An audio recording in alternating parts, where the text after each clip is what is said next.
Doctor answers mysterious call of mercy. Dr.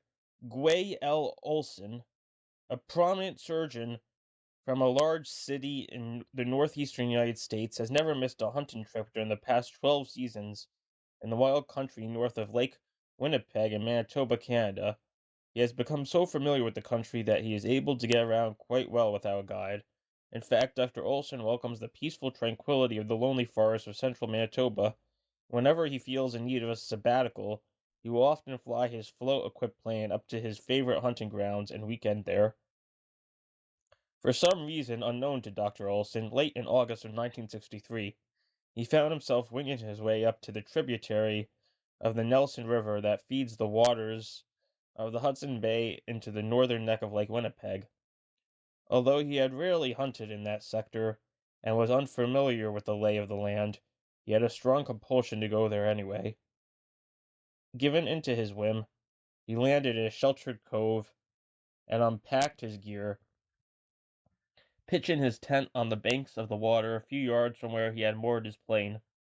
Without quite knowing why, he tossed a few medical supplies in his knapsack with some provisions, took his rifle and had a box of ammunition, and began to hike along the perimeter of the forest.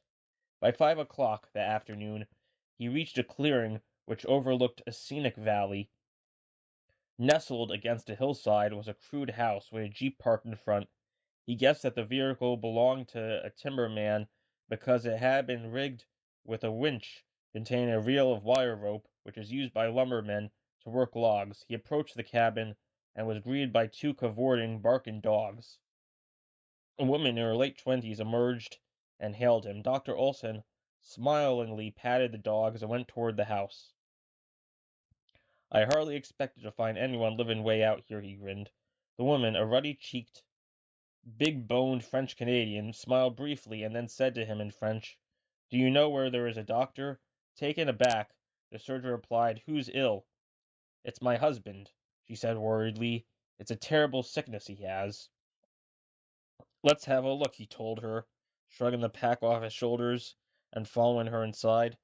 As he hastily examined the powerfully built man who lay on a bed in the plainly furnished bedroom of the three-room cabin, the woman began to weep and stammer, "I have been praying and praying that a doctor should come and help Jake. I don't know what to do. The pain has been getting worse and—" Dr. Olson reached for his pack and withdrew his emergency kit. When he unfolded his stethoscope, the French woman cried out in amazement, unable to speak. Her eyes, brimming full of tears, did the talking for her, expressing what her heart said.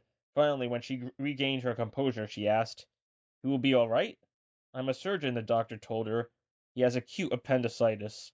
I'll have to operate at once if we're to save his life, before peritonitis sets in." After the operation, which turned out successfully, Dr. Olson took a long drink of the strong whiskey which he had used to anesthetize his patient, and relaxed in a big chair before the fireplace. The next morning, after checking on his patient, and while waiting for the hearty breakfast the woman was preparing for them, he went outside and sauntered over to the jeep. Then he knew why the woman had been unable to take her husband to the nearest doctor, who, he was later to learn, lived 30 miles away. The jeep had engine trouble and wouldn't run. As he winged back toward home the following day, the surgeon found himself wondering what power from beyond had called him on that errand of mercy. Why had he flown to that remote sector, and what had guided him to the lumberjack's isolated cabin where the dangerously ill man awaited him? Was it the prayers of the man's wife he had answered? Or was it merely a coincidence?